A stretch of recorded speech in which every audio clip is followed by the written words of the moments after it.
bom dia, quase boa tarde a todos e a todas. É com grande satisfação que eu inauguro a segunda rodada, a segunda reunião do SEBEC Universitário. Hoje nós teremos como expositor o Tiago Nascimento, que já está conosco no SEBEC, já há um bom tempo, é um dos alunos pioneiros nessa trajetória. Então temos a grata satisfação de ouvi-lo hoje. O tema que foi selecionado para a reunião de hoje é a democracia e jurisdição constitucional, o papel das cortes constitucionais em matérias pertinentes a prerrogativas. Desde já, eu agradeço a participação de todos, em especial a presença do professor Gabriel Sampaio, professor Ricardo, os demais alunos que estão compondo essa mesa. Faço um agradecimento especial também à Camila, que é uma das responsáveis pelo estudo e pela escolha dos temas que nós vamos trazer hoje, com uma abordagem um pouco mais de América Latina. Então, agradeço a Camila por esse esforço e agradeço a todos vocês que têm dedicado seu tempo a participar aí dos debates do SEBEC Universitário. Sem maiores delongas, então, eu passo a palavra ao Tiago para que teça as suas considerações. Que tenhamos um ótimo debate. Obrigado, professora Alessia.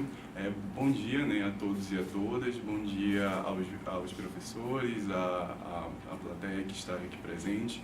E hoje, como a professora Alessia ressaltou, iremos discutir democracia e jurisdição constitucional, o papel das cortes constitucionais em matérias pertinentes a prerrogativas.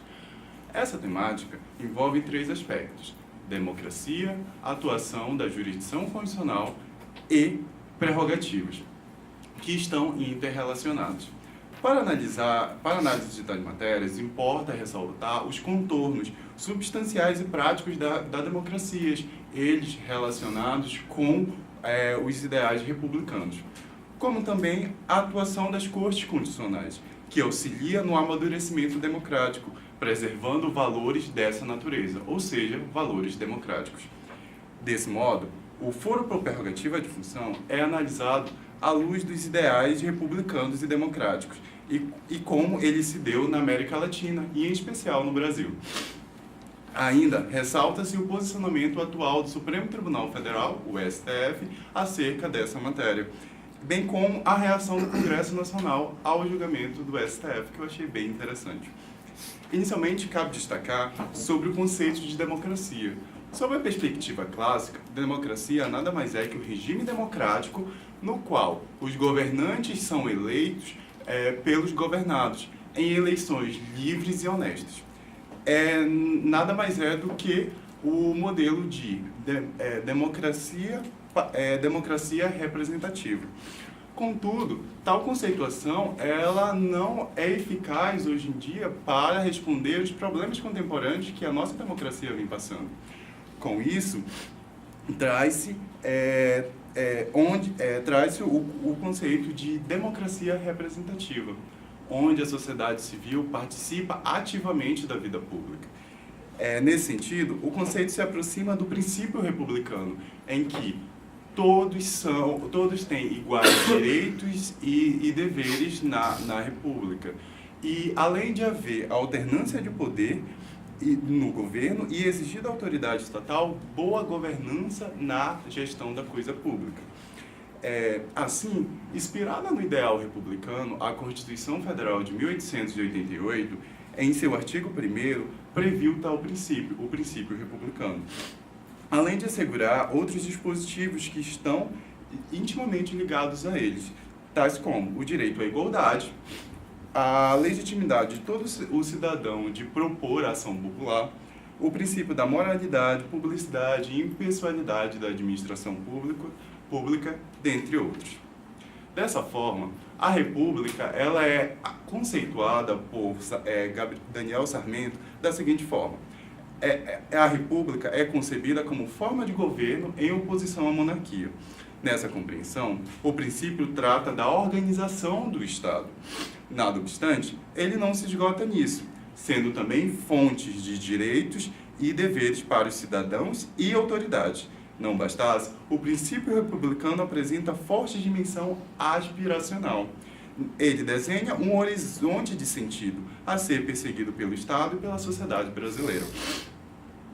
Além disso, O ideal republicano, portanto, não aceita o regime de privilégios próprios da monarquia. Então, esse modelo, eu acho interessante quando Daniel Sarmento fala sobre esse modelo aspiracional, que estamos na nossa democracia atual e estamos caminhando por meio de valores republicanos e democráticos para uma consolidação da democracia. Eu achei isso muito interessante, essa ideia que ele traz dentro do conceito de república. Então, na república, o Estado é organizado a fim de garantir a igualdade entre todos, isto é, ninguém está abaixo ou acima da lei. Os mandatos eletivos são exercidos temporariamente e os governantes são responsabilizados por seus atos. E, evoluindo no tema, cabe discutir a atuação da Corte Constitucional na defesa de ideais democráticos, em especial do princípio republicano. Conforme Dieter Nolen, na conclusão de seus estudos, diz que há uma íntima relação entre a consolidação da democracia e a atuação da jurisdição constitucional. No mesmo sentido, a Mulda Ruiz afirma que a proteção da Constituição não é a única função das Cortes Constitucionais. Em verdade, a contribuição mais significativa dos tribunais está no plano político e na consolidação da democracia, guiando o poder público e a sociedade em direção de valores democráticos. Indo mais além, Paulo Bonavides assegura que a justiça constitucional se tornou a primícia da democracia, ou seja, a democracia jurídica. Desse modo, essa jurisdição defende os ideais democrático e republicano no Estado constitucional. Nesse sentido, os juízes constitucionais estão buscando a consolidação do pacto democrático por meio da garantia de direitos na ordem pública e privada para todos os cidadãos, tendo por norte a igualdade de todos para efetivar os ideais da democracia. As cortes, nessa linha, estão cada vez mais avançando em matérias constitucionais para dar ar mais ético ao Estado, de maneira a equilibrar direitos e garantias fundamentais para que cumpram a sua finalidade para que estão previstos e não se tornem privilégios pessoais. Um bom exemplo disso é a atuação da Justiça Constitucional frente ao foro por prerrogativa de função, previsto na Constituição. Tal garantia processual, quando interpretada de modo equivocado, pode se transformar em privilégio pessoal, perdendo, portanto, seu propósito ontológico, a sua razão de ser, de estar ali na Constituição. A atuação da jurisdição constitucional, portanto, tem por objetivo assegurar o foro especial, sem, contudo, perder de vista os valores éticos e democráticos do Estado de Direito. Então, nada mais que o que as cortes constitucionais fazem em relação a essas matérias é tentar equilibrar os valores democráticos e republicanos com a matéria do foro, essa prerrogativa do foro por prerrogativa de função. Então, antes de analisar essa garantia, é importante conceituar os termos prerrogativa e foro. Segundo o dicionário jurídico, a prerrogativa é a concessão ou vantagem dada a uma pessoa ou categoria que as distingue das demais. Já o foro é o campo de atuação processual do juiz em razão da matéria. Dessa forma, Torinho Filho explica que o foro por prerrogativa de função é estabelecido na Constituição em razão do cargo ou função desempenhada pelo agente, enquanto que o foro, sendo, portanto, a garantia inerente à função desempenhada. Enquanto o foro especial ou privilegiado é aquele previsto para dar deferência, respeito e homenagem a determinada pessoa, sendo, então, um privilégio concedido do Estado ao sujeito. Portanto, o foro por prerrogativa de função se dá quando a competência originária da ação penal em desfavor de autoridades estatais é atraída para o tribunal hierarquicamente superiores, evitando que juízes de primeira instância possam julgar autoridades do alto escalão do Estado. Ou seja, magistrados, membros de outros poderes, membros do MP, membros do Poder Executivo, do alto escalão do Poder Executivo, dentre outros. Importa observar, nesse momento, como o foro por prerrogativa de função foi previsto em países da América Latina. analisando suas constituições e autoridades agraciadas por tal garantia. Eu optei em analisar a América Latina e não outros países ocidentais, como os países da Europa e os Estados Unidos. Por quê? Porque, para mim, a América Latina ela tem uma realidade mais próxima de nós. Então, ela passa pelos mesmos problemas. E eu acredito que o estudo do direito constitucional atual, ele deve passar por análise dessas realidades que são próximas da brasileira. E conversando até com alguns amigos que moram em países aqui pela América Latina, alguns países que moram aqui na América Latina, eles falam que o Brasil é como se fosse aquele primo distante, sabe? Que não olha para a sua família que está ali do lado e só olha para outros familiares. Então, assim, eu acredito que o direito constitucional ele deve passar sempre pela análise da América Latina e é importante.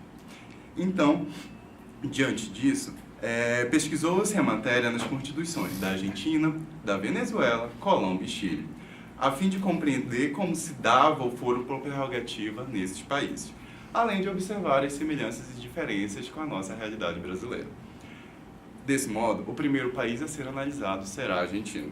Na Constituição da Argentina de 1994, o foro por prerrogativa é previsto de modo restrito no artigo 53, pois estipula que somente a Câmara dos Deputados pode acusar o presidente, o vice-presidente, o chefe de gabinete dos ministros, os ministros e os membros da Corte Suprema perante o Senado, nos crimes de responsabilidade e nos crimes comuns feitos no exercício da função. Desse modo, deve ser autorizada a ação penal por 2/3 dos membros presentes do Congresso argentino. Nada mais é que a maioria simples do Congresso argentino. Completando essa ideia, o artigo 59 da Constituição argentina dispõe que o Senado deve julgar em sessão aberta ao público os acusados pela Câmara dos Deputados. E, quando o chefe do Poder Executivo for acusado, a sessão será realizada pelo presidente da Suprema Corte Argentina. Em sua obra de Direito Constitucional Argentino, Juan Calderón defende que o referido julgamento é um juízo político, feito pelo Senado para determinadas autoridades em razão de sua função, ou em razão do cargo ou função relevante no aparato estatal. Comparando a realidade argentina com a brasileira, ressalte-se que o foro por prerrogativa de função é mais restrito no primeiro país, ou seja, na Argentina do que no Brasil. Além de ser previsto expressamente que os crimes julgados perante o Senado são em virtude da função exercida pela autoridade. Por sua vez, passando para o segundo país analisado na América Latina, eu pesquisei a Venezuela. A Venezuela prevê em sua Constituição de 1999 o foro por prerrogativa de função no artigo 266, estabelecendo que são atribuições do Tribunal Supremo de Justiça. Nada mais é do que a Corte Constitucional deles. O juízo de admissibilidade da ação proposta contra o Presidente da República ou as demais autoridades do alto escalão do Estado. Desse modo, a Corte processa e julga essas demandas judiciais, desde que a Assembleia Nacional, ou o Congresso Nacional, como queiram, tenha autorizado a ação. Nos moldes acima, o juízo de admissibilidade é realizado somente nos crimes de responsabilidade. Nos delitos comuns, não há tal juízo, ou seja, a Assembleia Nacional da Venezuela não faz juízo de admissibilidade dessas ações. E a ação penal seguirá seu curso até o julgamento final pela Corte Constitucional. Na realidade da Venezuela, causa espanto. Quando eu pesquisei a Venezuela, me causou espanto que eles preveem um rol bem extenso de autoridades que têm foro por prerrogativa de função, mas a classe dos magistrados não está presente. Então, se o magistrado ele cometer crimes de responsabilidade ou delitos comuns, em tese, o Congresso Nacional da Venezuela não vai ter que fazer o juízo de admissibilidade da ação e a ação vai ser processada em primeira instância. O que me causou realmente espanto, porque geralmente quando há um rol extenso de autoridades que tem um foro por prerrogativa, a classe de magistrados está ali prevista. Eis que A Venezuela é o único país da América Latina que garante, como eu disse, né, garante a diversas autoridades o foro, mas não prevê para a classe de magistrado, o que a difere da realidade brasileira. A Constituição, passando para o próximo país, a Constituição da Colômbia, de 1991, também adota o foro por prerrogativa de função. Prevê no seu artigo 186 que os delitos cometidos por parlamentares são processados e julgados perante a Corte Suprema. Ademais, o tribunal ainda tem como atribuição julgar o presidente da República, os parlamentares, o procurador-geral, os ministros e os governadores, os magistrados e os responsáveis pelas Forças Armadas.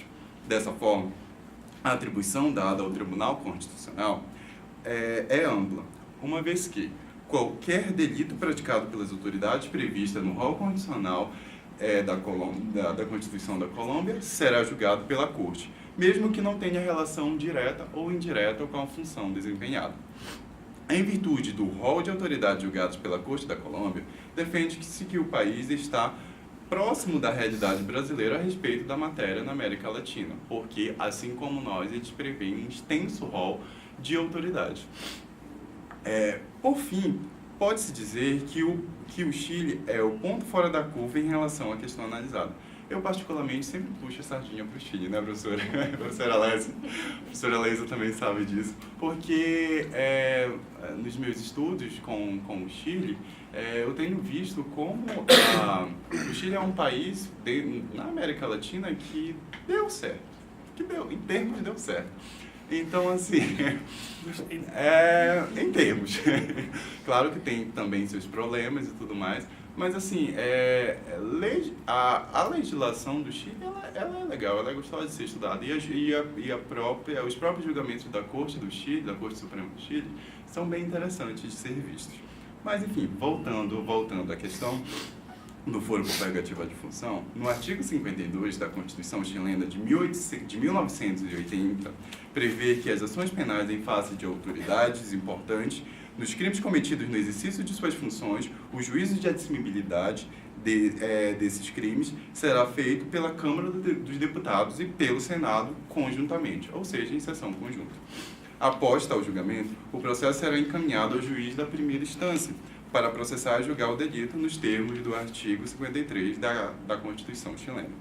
Cabe ressaltar que o foro por prerrogativa de função do presidente da República do Chile, uma vez que o chefe do executivo pode ser acionado pela justiça por atos praticados no exercício do seu cargo e até 6 meses após o seu mandato, o que me causou também um espanto.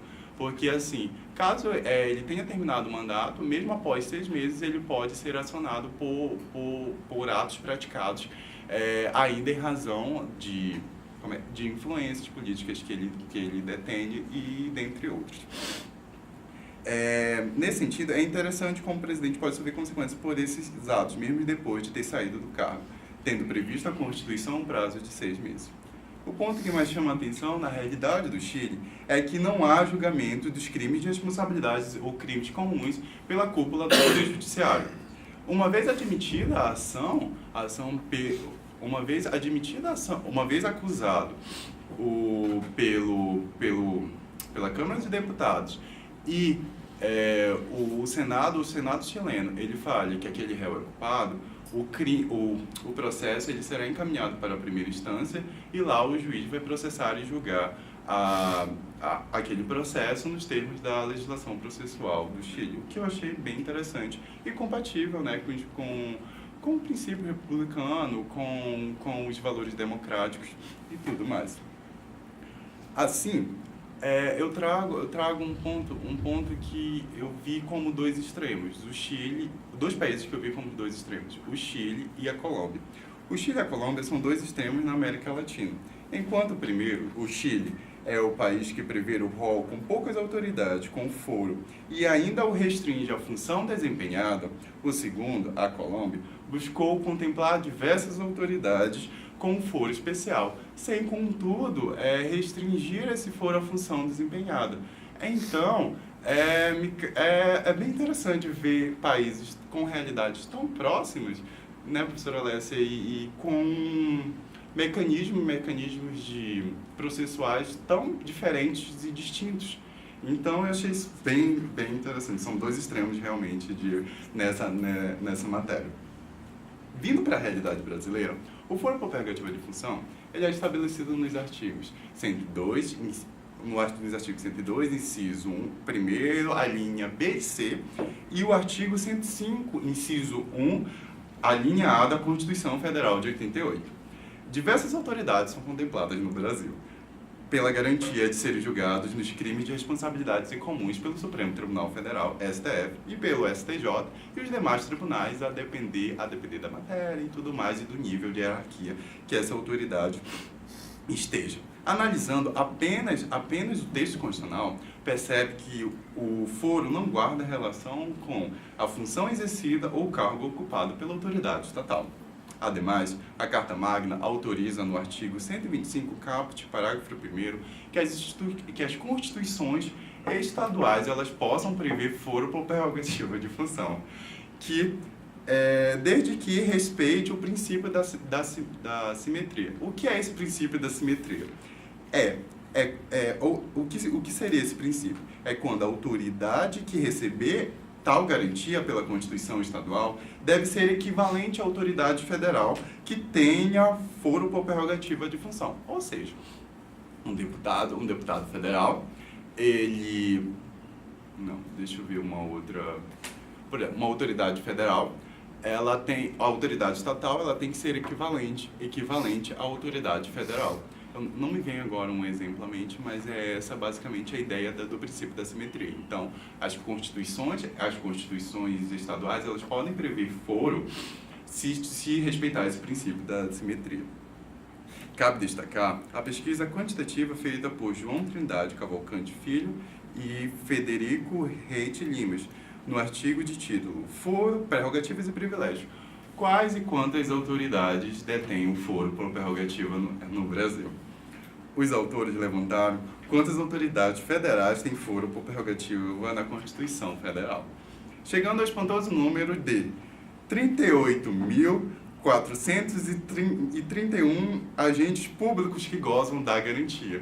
Se você pensar que o foro por prerrogativa de função, ele seria uma exceção ao princípio republicano, ao princípio republicano e o direito à igualdade, essa exceção ela está bem abrangente, com 38.431 agentes de causar espanto, no mínimo.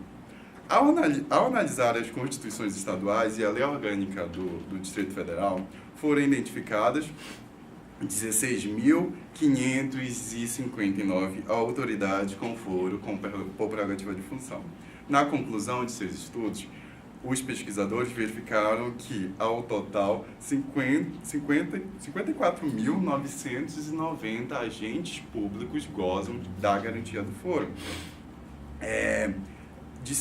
para serem julgados pelo STF, STJ, TJ e os demais tribunais, a depender do nível da autoridade federal ou estadual e da matéria julgada. O que me causa espanto, como voltando naquela questão de ser o foro por prerrogativa ser uma exceção na Constituição e prever para tantas autoridades no Brasil essa garantia processual. Será que estamos indo pelo caminho correto? Não sei.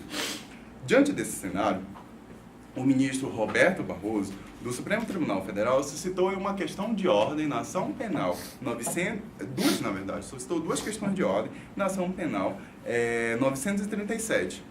As duas teses que ele propôs foram mudar a interpretação dada até o momento ao foro por prerrogativa de função prevista na Constituição e entender que o foro por prerrogativa de função dos deputados federais e senadores deve ser garantido apenas aos crimes cometidos no exercício da função e em razão dela, e definir um momento processual, o fim da instrução, a partir do qual o réu não perca o foro, ainda que a partir do qual o réu não vai perder o foro, ele ainda será julgado pelo STF.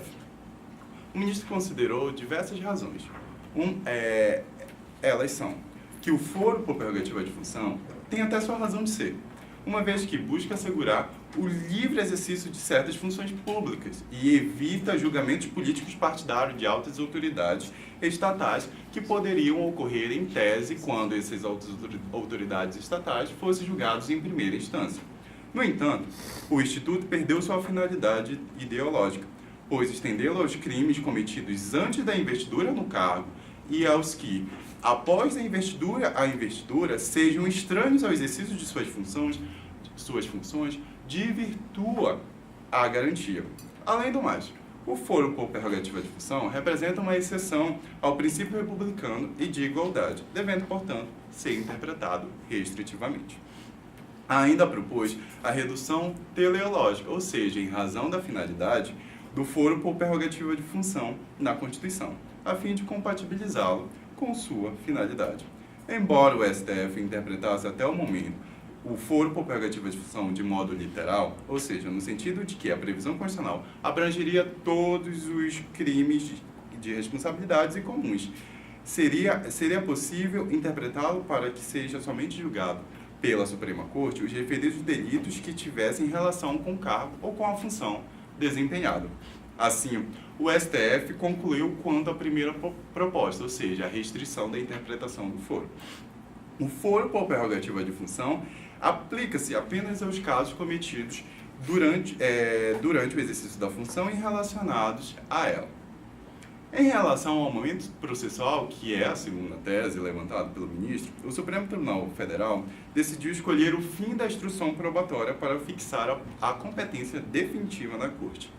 Nesse sentido, se o réu deixou de ocupar o cargo antes da instrução terminar, cessa a competência do STF e o processo deve ser remetido à primeira instância. Ou seja, antes do fim da instrução,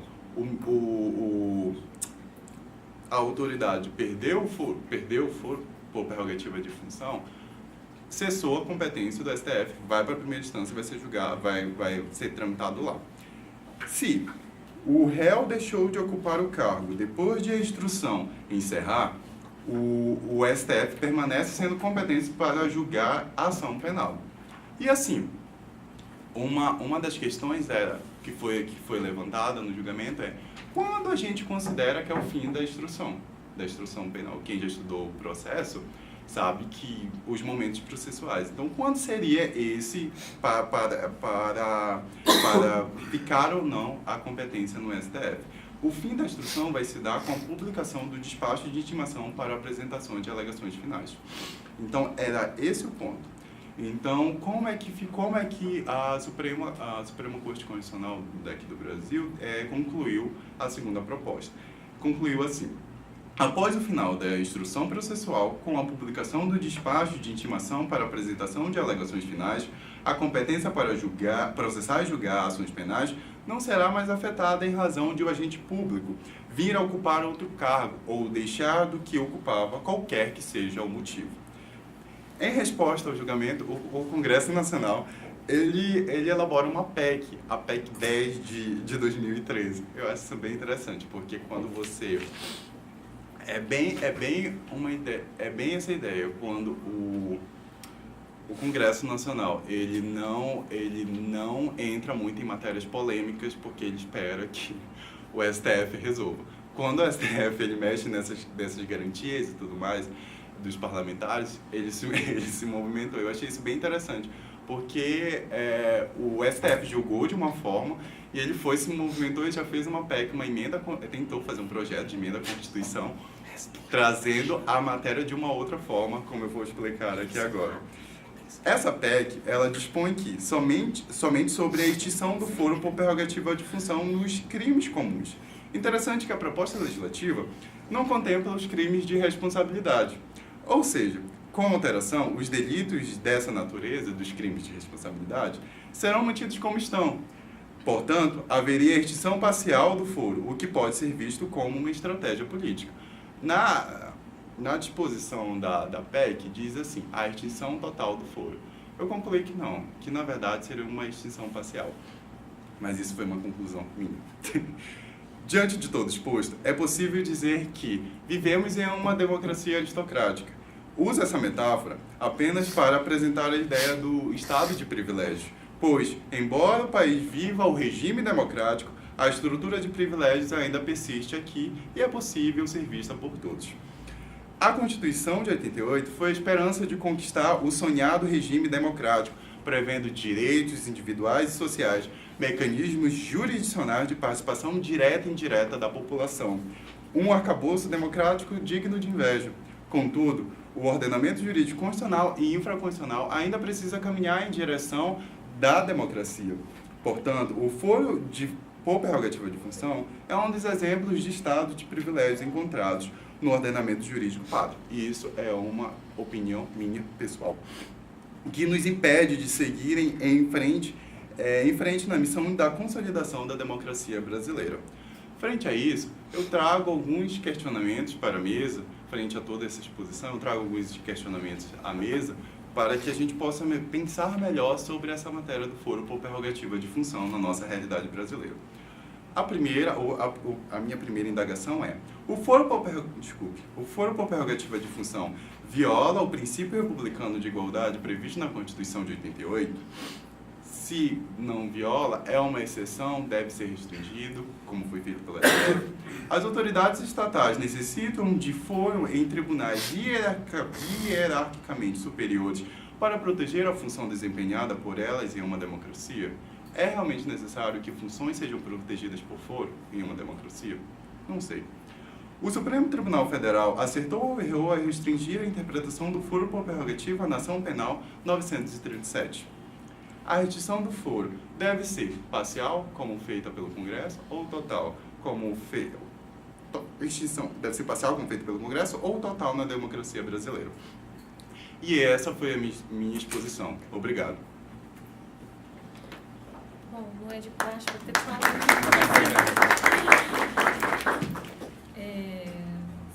Tiago, encantada com a sua exposição.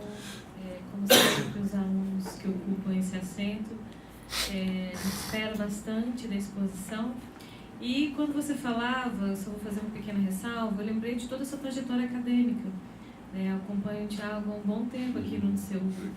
E o Tiago é aluno da Clínica de Direitos Humanos, é aluno participante do grupo de estudos de cortes constitucionais. E hoje eu vejo quanto você está preparado, para o mundo aí fora, para o mercado.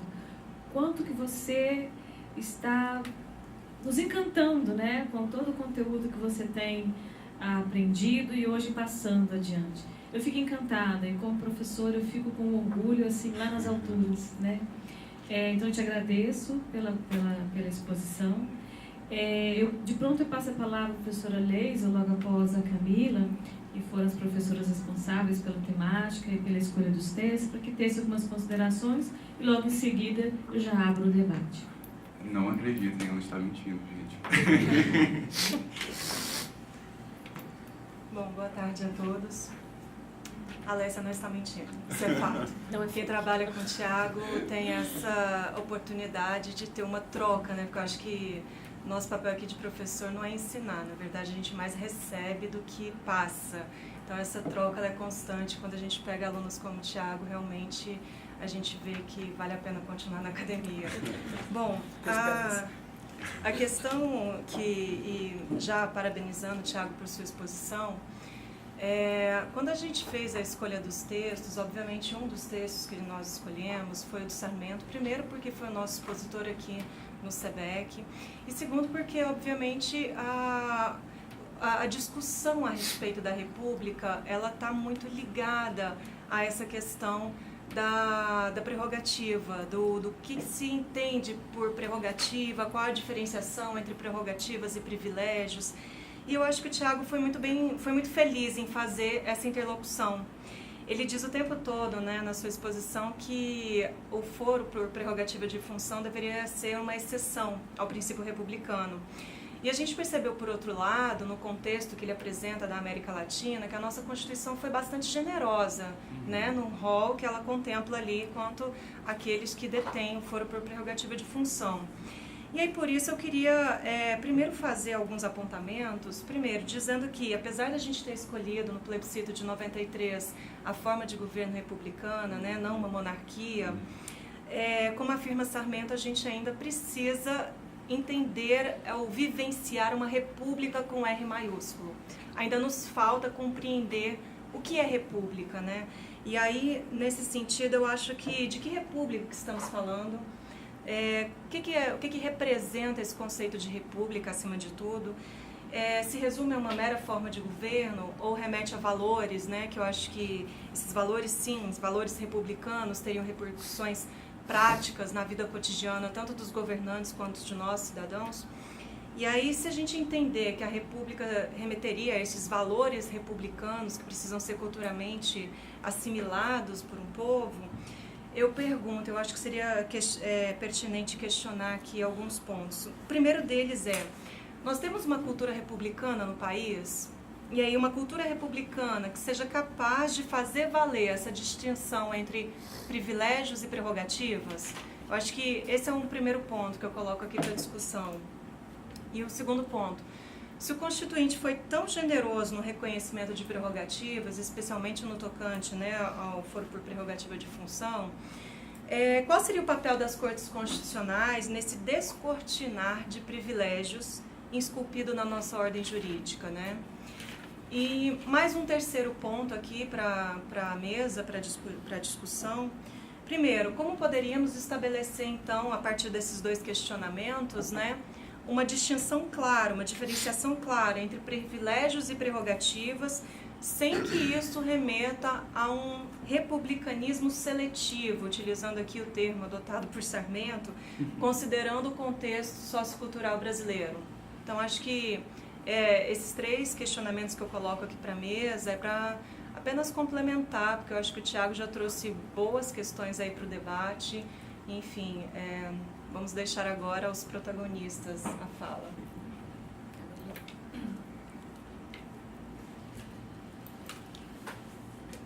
Boa tarde a todas e a todas.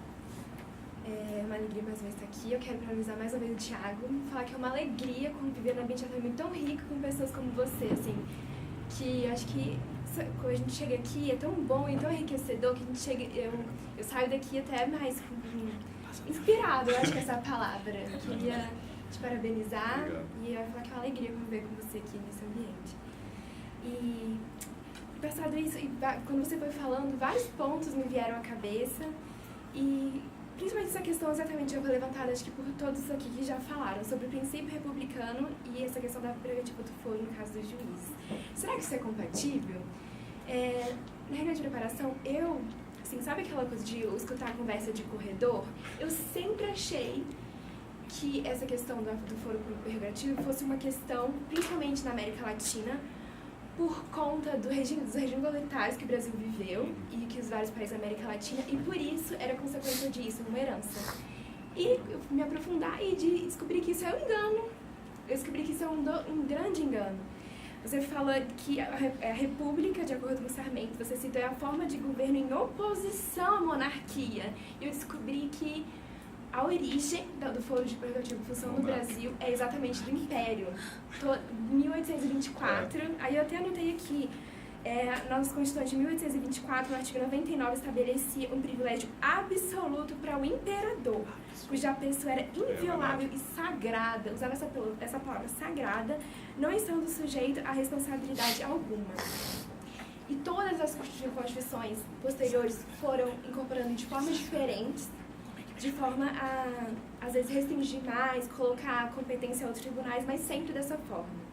Mas atualmente, e inclusive outro ponto interessante da questão da ditadura, eu descobri que é exatamente o contrário. O AI-5 suspendeu, na ditadura militar, o foro por prerrogativa.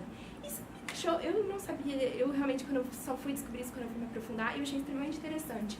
Mas o que eu quero dizer com tudo isso é o seguinte: há realmente pontos muito negativos no foro por prerrogativa de função, mas há pontos positivos. E aqui eu trago isso não afirmando, mas, na verdade, provocando meus colegas aqui da mesa. O primeiro ponto é exatamente isso que ele citou, que é tratado por teoria leal, que na verdade não é um privilégio, mas é uma cautela para amparar ao só tempo o responsável e a justiça, evitando a subversão e a hierarquia e também protegendo contra eventuais pressões que os supostos responsáveis pudessem exercer sobre as jurisdições superiores. ponto que eu também é trazido eu acho que eu enviei um texto para vocês, eu acho que, se eu não me engano, o Torinho Léo também, é que eu achei bastante pertinente, é o seguinte, alguns dos juízes, por exemplo, os ministros do STJ, do TST, a competência para julgar eles é, por exemplo, do Supremo.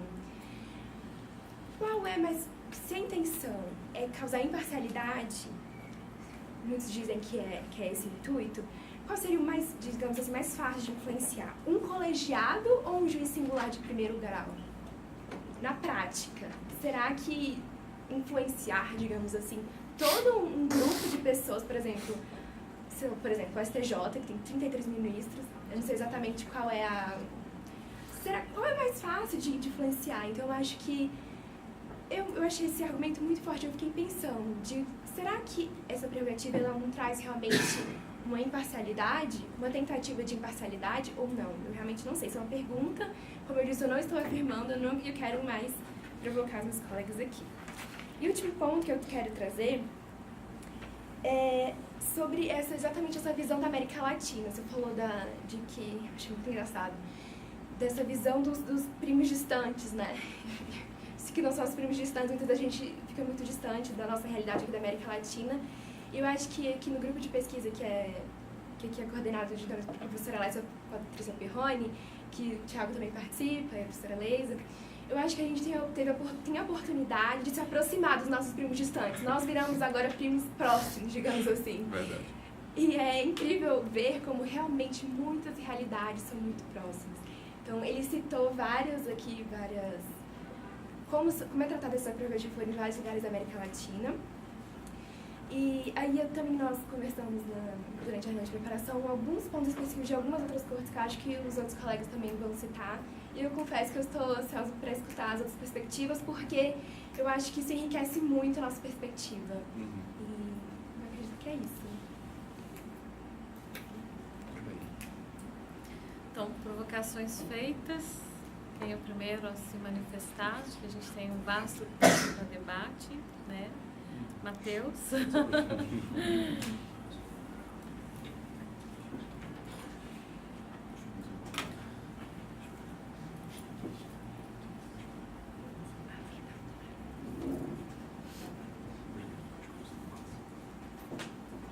Bom dia a todos, muito obrigado novamente por ter a oportunidade de participar aqui na mesa. Eu sempre falo isso, professor, é meio chato, mas eu adoro o fato que o SEBEC dá a oportunidade dos estudantes de graduação de não só interagir com os professores, mas de dar um avanço, que é você participar como aluno, de expor, dar sua opinião. Eu sempre vou ficar sendo chato e falar isso, porque eu acho que a gente tem que valorizar isso. Enfim, eu acho importantíssimo nós focarmos na América Latina, porque não que os outros países não tenham certa relevância, mas a similaridade histórica mesmo é refletida muito no ordenamento jurídico presente mesmo. Eu acho interessante que tem um livro que é A Era das Revoluções, de um historiador chamado Eric Hobsbawm, que ele fala que tem várias ondas, digamos assim, de revoluções. E uma das ondas que ele fala de revolução é de 1820. E encaixa perfeitamente o que acontece na América Latina. Na Europa também, com a independência da Grécia, por exemplo. Mas na América Latina, por exemplo, nós temos as revoltas e revoluções dos países da América Latina. E no Brasil nós comemoramos uma independência em 22. Eu acho muito interessante, só complementando o que já foi exposto em termos históricos, é que a continuação monárquica no Brasil, de certa forma, é sui generis. No sentido de que vários outros países na América Latina viraram sua independência e, por sua vez, criaram um novo paradigma, ou seja, não só criaram uma independência, mas como saíram do paradigma monárquico de colônia e colonizador, mas criaram por si só uma república. E o Brasil manteve, de forma muito interessante, um sistema monárquico, tendo com a vida do Dom João VI, o filho dele, que acabou virando imperador. Eu acho que isso é interessante. Meu primeiro questionamento em relação a isso é mais uma perspectiva histórica, afeta o ordenamento jurídico, sim, mas seria até que ponto essa formação quase que única do Brasil, em ter uma continuação monárquica, afetou o Instituto do Foro Especial por Prerrogativa de Função no Brasil, já que, pelo menos no Brasil independente, a primeira surgimento desse instituto foi um instituto monárquico, que nós temos com a figura do imperador, etc. E eu queria passar com do tópico que a professora Elisa mencionou, que é o sentido de cultura da república que nós temos hoje. De forma que, qual tipo de república que nós temos hoje? Eu adoro história, professor, então eu vou sempre remontar algumas figuras que eu adoro.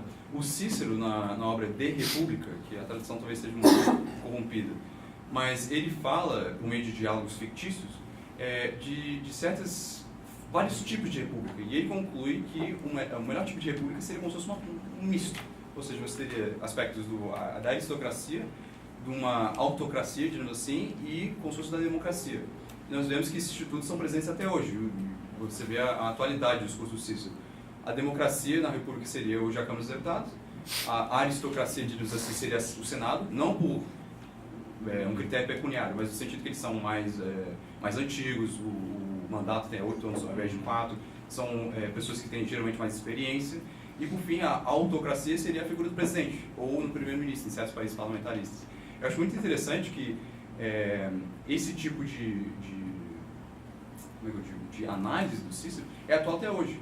Então nós perguntamos, ou pelo menos eu continuo o questionamento, o tipo de república que nós temos é aquele que, ou seja, a dicotomia de fato e de júri são iguais, se encaixam, ou realmente a gente tem uma república de fato que é realmente muito diferente do âmbito que nós vivemos, ao menos em termos jurídicos. Eu acho que por enquanto seria isso, meus apontamentos. Obrigado. Eu tenho algumas coisas a falar, mas eu queria ouvir os acadêmicos, que eles estão muito bem, né? Sim. Fazer 2 pontos. Maravilha, ouvir. Só levantando 2 pontos. Em relação à América Latina, é bem interessante, comparando ela com o Brasil, que o Brasil é o único país na América Latina que prevê o foro um foro que eu denominei estadual, que é quando a Constituição Federal ela fala que as constituições estaduais podem prever o foro. É o único país aqui que tem essa previsão, e eu achei isso bem interessante, que eu denominei de foro estadual. Mas, enfim. E indo para a questão da Camila, eu conheço essa defesa em pró-foro prerrogativo, que o juiz de primeira instância ele pode ser influenciado politicamente por aquela autoridade estatal. Eu acredito que não, eu acho uma defesa meio rasa. Por quê? Porque o nosso aparato estatal, principalmente em relação aos juízes, tem diversas garantias para assegurar a imparcialidade dessa figura, dessa autoridade estatal. Então, você falar que um juiz de primeira instância ele vai ser mais influenciado do que um colegiado, não sei, porque você tem a garantia da inamovibilidade, a garantia da não redução dos recursos financeiros. Tem diversas garantias asseguradas constitucionalmente para que essas figuras, para que esses agentes possam julgar do modo como queiram, do modo como achem certo. Então, assim, para mim é um discurso meio que vazio. Você falar, eu prevejo foro porque um colegiado não pode ser influenciado, não tem menos chance de ser influenciado do que um juiz de primeira instância. Porque, assim, se, por exemplo, aquela autoridade ela tem um poder de influência grande, ela pode influenciar, sim, um colegiado de três, por exemplo, desembargadores, se ela quiser, entende? Então, eu acho que não seria, mas isso é uma opinião minha. Permite uma parte nessa. Tem uma outra face dessa moeda que é a seguinte, desculpa. Você pode ter na autoridade de hierarquia inferior, inclusive, um interesse em ocupar o espaço daquela autoridade superior. Ou seja, quando você tem um desembargador deixando uma vaga ao tribunal, parte dos que são elegíveis a ocupar a vaga podem estar julgando aquela pessoa. Então, só para agregar esse argumento que, para além desta é uma via de mão dupla, tanto essa questão da garantia quanto da possibilidade de postular aquele cargo. Só para agregar. Era essa consideração que eu achei bem interessante isso. Antes de eu passar a palavra, Paulo. Pronto? Sim. Eu só queria considerar alguns pontos que foi levantado pela professora Leisa, professora Camila. Eu já te elegei ao cargo de professora agora. É o seguinte, quais são as razões que fundamentaram a criação do foro para o prerrogativo de funções? E o que se faz pensar hoje é se essas razões subsistem. A Camila muito bem lembrou que durante o período do regime autoritário, do último regime autoritário brasileiro, houve uma suspensão, né, dessa prerrogativa. E a Venezuela, né, o Tiago trouxe aqui, não prevê foro para o prerrogativo de função para o exercício da magistratura. Será que tem algum link a ser feito sobre esse critério? Né? O Matheus trouxe a questão da republicana, voltar às origens do que seja o conceito de república, né? E aí pensando na realidade brasileira, de fato, de direito sim, mas de fato nós vivenciamos um regime republicano. Eu sempre fico a pensar, e Brasília inspira bastante a isso, a nossa arquitetura, que foi pensada para ser algo que interagisse, né, a sociedade com quem está no comando do poder. Mas eu penso que nós temos hoje em Brasília, que é uma cidade, entre aspas, contemporânea, né, de uma arquitetura moderna, palácios. Então eu tenho, né, em Brasília, capital federal, republicana, palácio, onde o poder executivo determina as suas ordens, né? É uma metáfora que eu utilizo, mas para pensarmos, né, o real significado de república dentro desse debate. E aí os exemplos que o Tiago trouxe de América Latina, e a gente fica muito feliz de que o Brasil possa ser sim o primo querido, o primo próximo, a gente está fazendo esforços, né, hercúleos para isso, mas eu queria que vocês voltassem um ponto, essa questão colocada, né, pelo professor Leisa e pelo Matheus, da função republicana no contexto brasileiro, da perspectiva da prerrogativa. Eu lembro de um julgamento, eu estava até procurando aqui o número, de um RE no Supremo, o relator foi o ministro Ricardo Lewandowski, de que a incidência da repercussão geral, de que não se estende o foro por prerrogativo de função para os magistrados quando esses são aposentados. Né? Aí se questionou, mas e se falando de vitaliciedade no cargo, né, não daria também, por adjacência, a direito à prerrogativa de função? O Supremo entendeu que não. Né? Não obstante o princípio da vitaliciedade e a prerrogativa recair sobre o exercício do cargo, para o caso de magistrados aposentados, não se faz jus, né, a essa prerrogativa. Mas então eu queria levantar no debate essa questão sobre sermos ou não uma república democrática. E já passo a palavra para a Paula. Bom dia. Bom dia. Quase boa tarde. Parabéns, Tiago, pela exposição. Foi enriquecedora. Foi muito ilustrativa do cenário brasileiro em relação o foro prerrogativo de função. Trouxe também o cenário da América Latina, que é extremamente importante, porque a gente tem que aprender com as experiências de quem está aqui do nosso lado também, né? Para não cometer os mesmos erros. E, primeiramente, eu gostaria de só fazer um questionamento que me veio aqui à mente no comentário da Camila e do Tiago, em relação à influência do colegiado, que um colegiado pode ter, que um colegiado ou um juiz pode ter ao julgar. Quando a gente pensa no foro, ele vem se modificando e evoluindo e trazendo novas conformações de acordo com a evolução histórica, com a mudança na realidade dos países.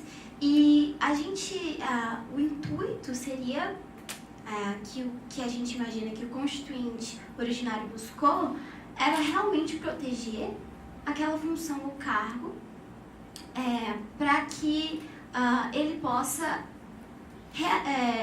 para que a autoridade possa realizar a função de uma maneira administrativamente viável. E aí, quando a gente fala sobre a influência que um colegiado ou que o juiz pode ter, acho que a gente tem que trazer também essa evolução de hoje. Porque hoje, a influência não é mais como antigamente. Não é algo particular e pessoal, em que o juiz vai ser diretamente influenciado. A gente está num mundo global, digital, midiático, onde a influência não se restringe a uma pessoa diretamente. Quando a gente fala da mídia e da influência, até mesmo porque isso é um ponto extremamente positivo no Brasil, vem caminhando nesse sentido, é que a população brasileira tem se informado mais. A gente ainda caminha a passos lentos, mas a gente está caminhando. Então, a população tem mais acesso à informação, há mais lobby, mais influência de qualquer órgão, meio, que busca, que tem interesse naquela causa. Então, eu acho que quando a gente fala de imparcialidade, de que um juiz de primeiro grau seria menos imparcial, ou que um colegiado seria mais imparcial, a gente tem que sair dessa perspectiva de que essa influência seria algo particular, algo direto, e para ver que hoje o mundo de influências é algo muito maior, muito mais abrangente, e que é algo que indiretamente todos nós somos influenciados o tempo todo, porque um ministro, porque um colegiado não seria, né? Era essa a minha consideração a respeito disso. E falando agora um pouquinho do princípio republicano, do republicanismo e da atuação da corte, quando a gente fala no foro privativo de função, eu juntamente com a minha professora orientadora, a professora Karina, que não está presente aqui, a gente pensou numa analogia do que seria a prestação jurisdicional da corte como se fosse um funil. Hoje, o funil dessa prestação jurisdicional, quando a gente fala em foro privativo de função, a gente tem que levar em consideração a quantidade de autoridades que possuem esse foro. Como o Thiago bem trouxe, são mais de 38 mil autoridades em âmbito nacional, mas quando a gente fala em STF, eu busquei um dado da FGV, que é Supremo em Números, que eles têm um artigo, são 849 agentes que são julgados especificamente no STF. Se você dividir esse número para 11 ministros, dá mais ou menos 77 autoridades por ministro. Então, é algo que já não condiz muito com a realidade de julgamento que uma corte pode sustentar. Outro aspecto que está sendo colocado nesse funil também é a intensificação de inquéritos e ações que estão ocorrendo nos dias de hoje. Claro que isso é algo positivo, né? Significa que estão sendo investigados, talvez, ou não. Mas o que importa é que os números aumentaram significativamente. Outro aspecto que deve ser levado em conta é que o tribunal, a Suprema Corte Brasileira, ela é onerada.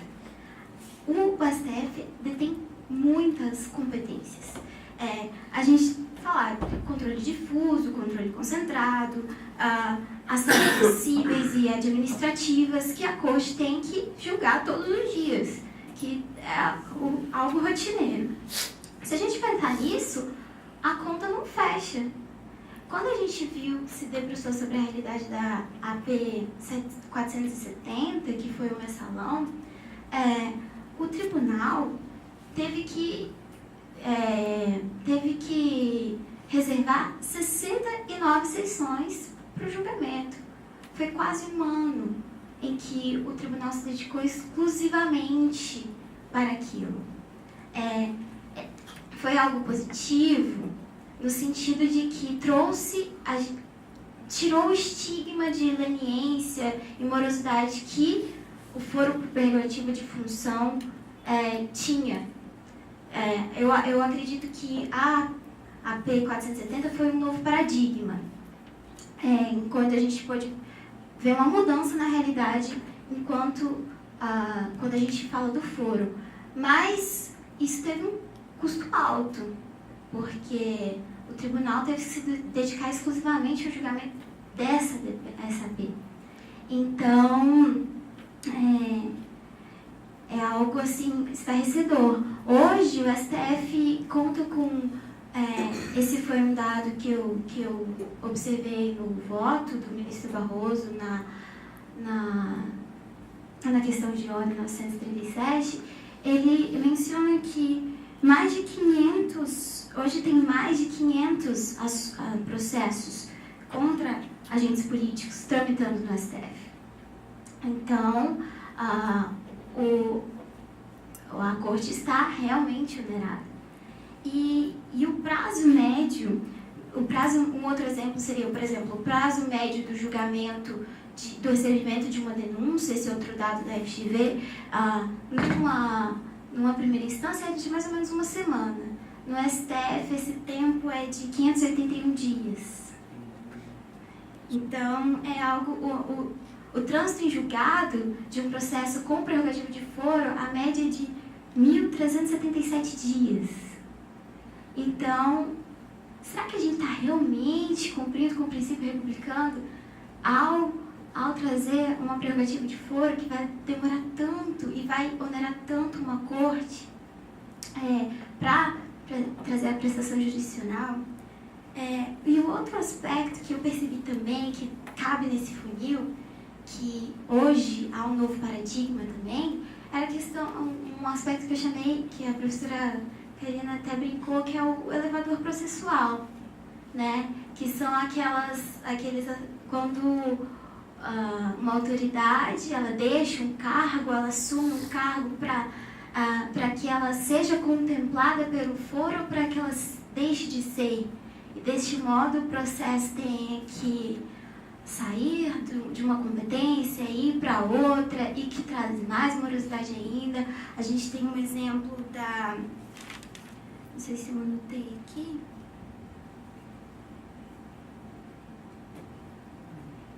A gente tem um exemplo, enfim, eu não tenho o número exato do processo aqui, mas a gente tem exemplos de alguns parlamentares que tiveram seus casos prescritos por causa da demorosidade, do tempo que levou para o julgamento. Alguns demoraram 10, 11 anos.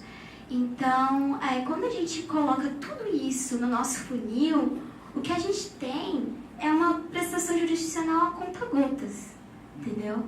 É algo que é completamente incondizente com o republicanismo. E, principalmente, é diretamente incondizente com o valor republicano que o Daniel Sarmento coloca, que é o de responsabilização das nossas autoridades quando elas cometem alguma infração.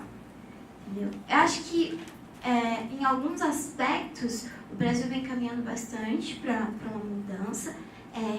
Essa é uma concepção pessoal, mas particularmente eu achei bastante interessante a questão de ordem 937, que restringiu o foro, porque achei um novo, era uma garantia constitucional que estava sendo usada de maneira injustificada, de maneira abusiva, e que, com a restrição dessa garantia, a gente pode ver que a nossa cultura, apesar de alguns dizerem que nós não somos uma república com R maiúsculo, que a nossa cultura não é republicana, o que a gente percebe em muitos aspectos da nossa vida cotidiana, como o Daniel Sarmento colocou em várias vezes, nosso presidencialismo de coalizão, nosso corporativismo, enfim.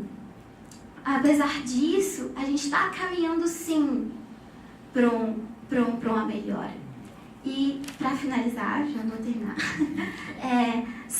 eu queria levantar o questionamento de quando a gente analisa o foro em relação a parlamentares, enfim, é algo que a gente já está acostumado no nosso cotidiano, a gente vê praticamente todo dia, sendo algo positivo ou não, mas quando a gente vê a utilização do foro por membros do judiciário, como é que ia ficar? Eu vi um dado também, esse é um estudo da Consultoria Legislativa do Senado, em que, dentre as autoridades no Brasil que detêm a prerrogativa de foro, 79,2% delas são membros do Judiciário e do Ministério Público. Aí a gente pensa, como que funcionaria um julgamento de um magistrado? Porque ele vai estar sendo julgado pelo par dele, né? Então aí a gente entra nos nossos vícios ainda no nosso republicanismo, que é o corporativismo que ainda existe muito no Brasil. Como que ia funcionar? Será que ia ter que ter uma nova remodelagem da prerrogativa de foro quando a gente pensa em membros do judiciário? Esse é um questionamento que eu deixo. E é isso. Eu só me permita interromper a hora só para fazer uma colocação, só para agregar, na verdade, eu acredito que esse debate ser positivo ou negativo. Primeiro, Tiago, parabéns pela tua exposição, realmente a tua oratória é um negócio interessante. Poucas vezes eu vi alguém com a colinha do lado fazer tão bem essa transição entre o papel e as pessoas que te ouvem, tá? O que ouvir vocês aqui é uma delícia, tá? Realmente é uma delícia. Será que essa prerrogativa de foro é positiva? Na ação penal 470, Paula, que você colocou, eu tive a oportunidade de mexer um pouquinho no acórdão, que tem só 8.700 páginas, mais ou menos.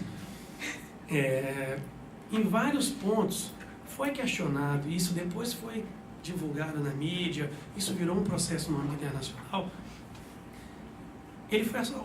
A prerrogativa de foro ela foi associada, o julgamento no Supremo, ao julgamento em instância única. E a questão do duplo grau de jurisdição. E eu queria deixar só uma pergunta. Será que a ação penal 470 teria o efeito que teve do ponto de vista político, jurídico, jurídico-constitucional, do papel de uma corte constitucional, se ela não existisse? Será que A, B ou C teriam respondido pelos seus crimes se não tivesse prerrogativa de foro?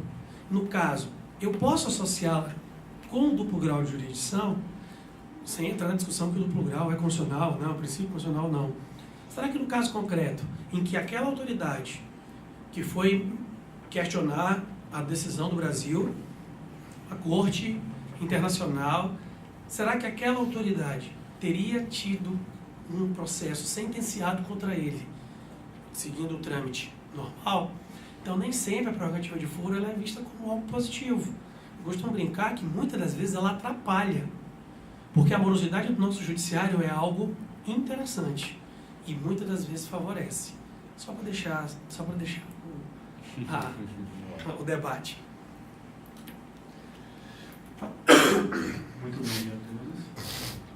Meus parabéns, excelente explanação aí. Foi um caminho feliz, né? Gradual lá no final. Então, para falar um pouquinho sobre a isonomia, eu gostaria de apimentar um pouquinho, né? Então, eu li o livro, que é Animal Farm, né? A Revolução dos Bichos. Opa. E aí tinha uma frasinha sensacional, assim, ó.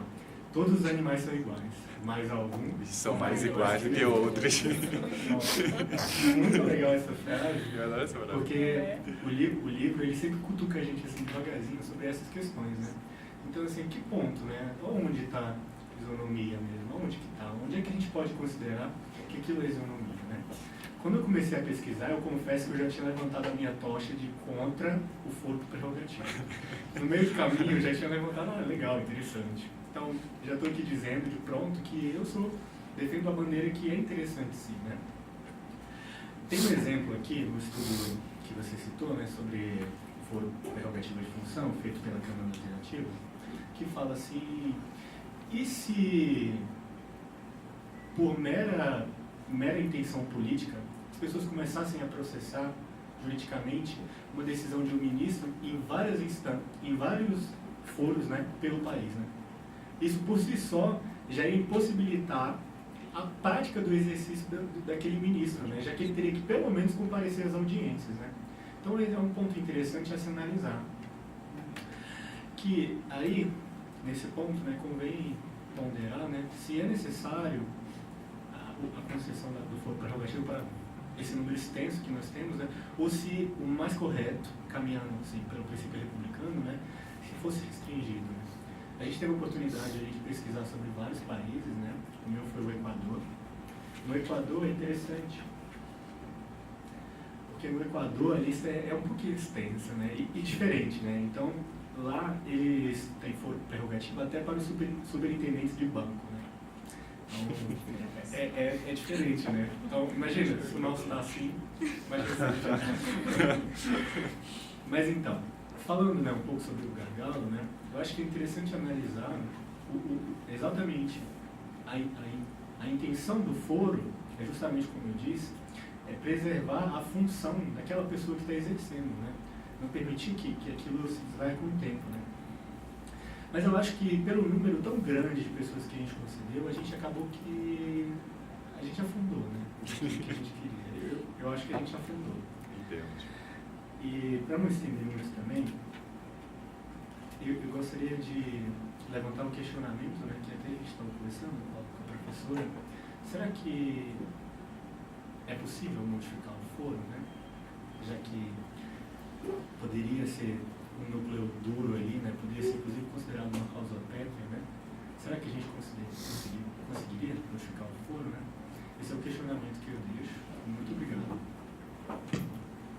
Boa tarde a todos os presentes. Parabéns, Thiago, pela apresentação. E acho que, pelo adianto da hora, eu pretendo ser bem breve. De fato, o contexto histórico da criação do foro por prerrogativa de função já deixou bem claro esse caráter, eu diria, monárquico, né? Você tem um resguardo a certos indivíduos que detêm algum cargo elevado no governo, algum cargo elevado no judiciário, todos esses pontos. E acho que ser um dos últimos a falar me deixou em choque, porque eu vim com a tocha contra o foro, só que você explicou a situação do Chile, a situação do Chile, que é uma situação viável. Eu diria, não sei qual o tamanho do legislativo deles, porque o nosso é gigante e seria um problema. Você ter 513 deputados, mais o Senado, para uma sessão conjunta verificar a possibilidade de julgar alguém pelo foro. Mas eu acredito que o foro por prerrogativa de função, ele é uma ofensa ao princípio republicano. E por quê? Estava lendo a Constituição aqui, eu sei que o preâmbulo não tem força normativa, mas ele elenca a igualdade e a justiça como valores soberanos. E a partir do momento que você está tratando pessoas diferentes por cargos, você está quebrando essa isonomia. Tem outro fator também, que quem é detentor de um foro por prerrogativa de função, ele já tem um conhecimento do arcabouço jurídico do país. Ou então, que em tese deveria ter. Então, a pessoa tem ciência do que é certo e que é errado. Muito diferente de alguma pessoa no interior do Brasil. Eu acho, de certa forma, incoerente a questão do foro por prerrogativa de função. Quanto ao professor Gabriel, pedi licença sua palavra, o senhor falou da questão de assumir um possível cargo vago no mesmo tribunal, no mesmo estado. Eu só acho que um desaforamento seria uma medida ideal, visto que a partir do momento que você tira daquela esfera estatal, até porque eu acredito que em certos estados você tem certas oligarquias no judiciário, não existem.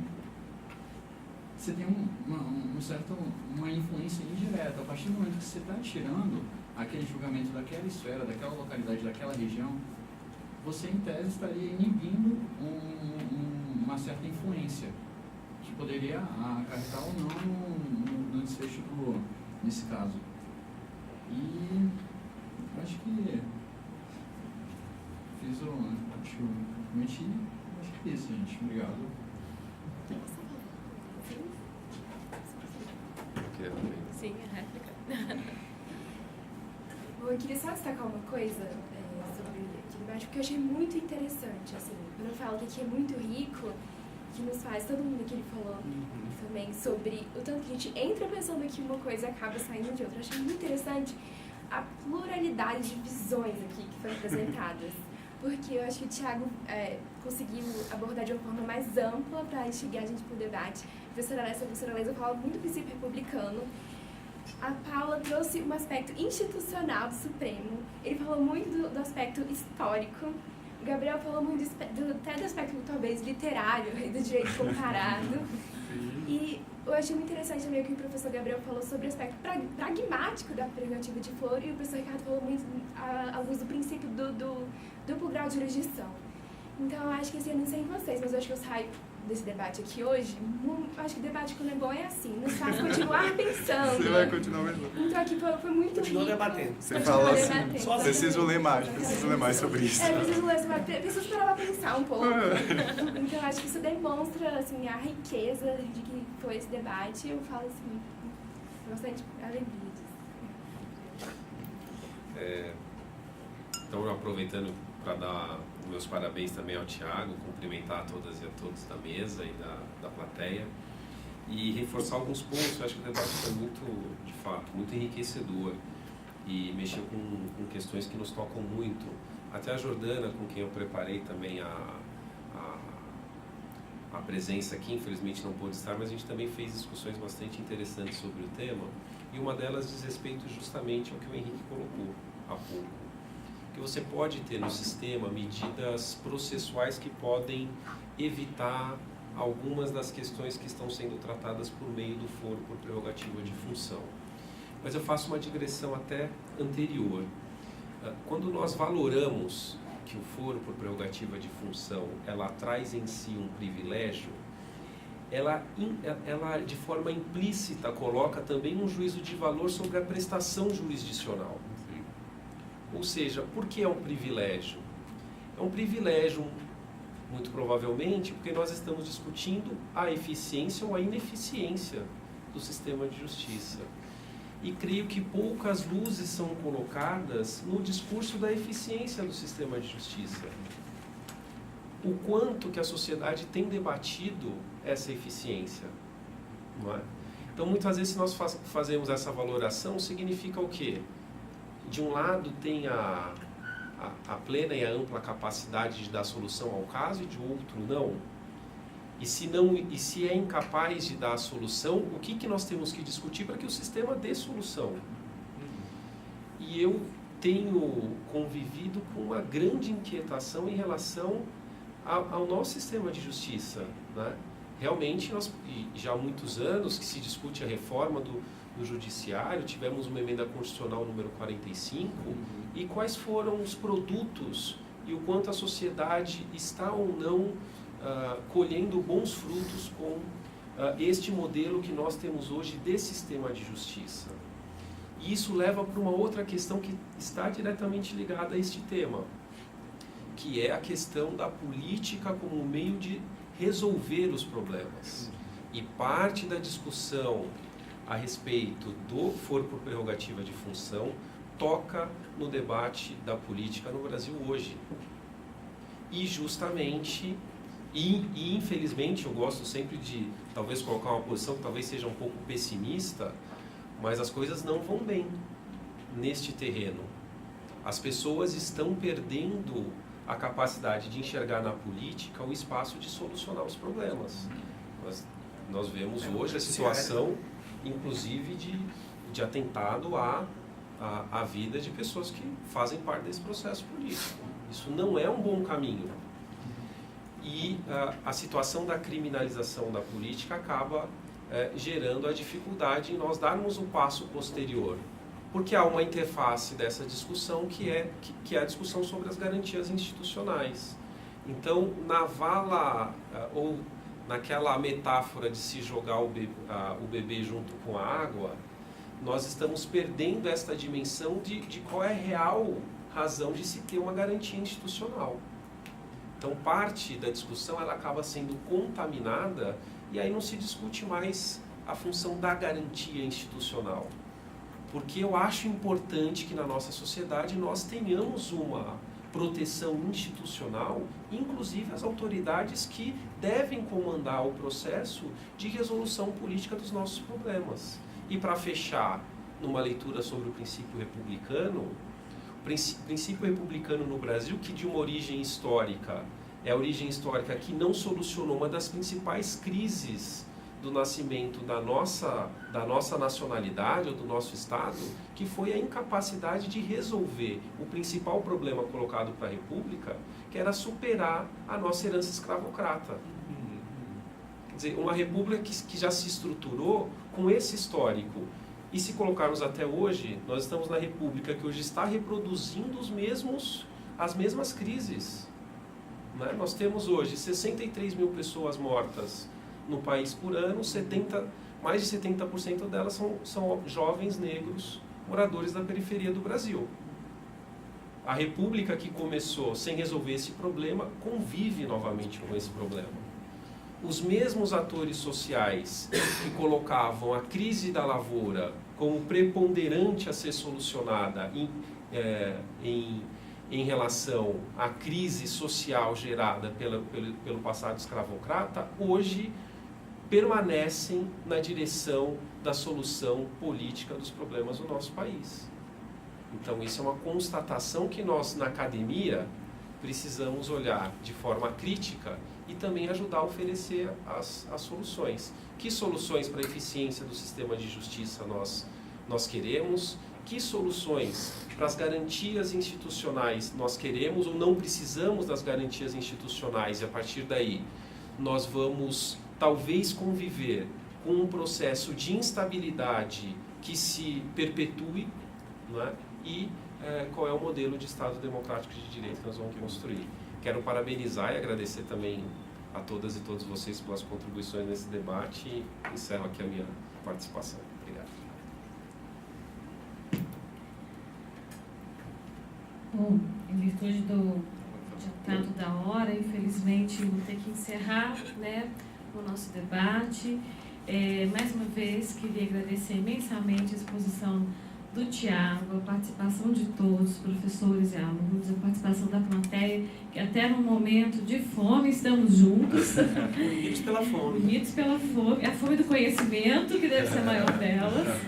E aí, pegando o gancho do Gabriel, que citou George Orwell, né, na Revolução dos Bichos, tem uma frase que é muito interessante e eu gostaria de pensarmos um pouco sobre ela, né? Numa época de mentiras universais, dizer a verdade é um ato revolucionário. Revolução não se faz só com armas, né? Nós temos aí grandes mestres de revoluções pacíficas, como Mahatma Gandhi, Martin Luther King, né? E o que nós estamos a fazer aqui nesse momento é uma revolução do conhecimento, né? E que bom que temos espaço como esse no SEBEC, né? A gente possa, de alguma forma, pensar um pouco sobre verdades, né? A todos uma boa tarde, nos vemos então daqui a menos de um mês, né, para a nossa terceira reunião. Até mais.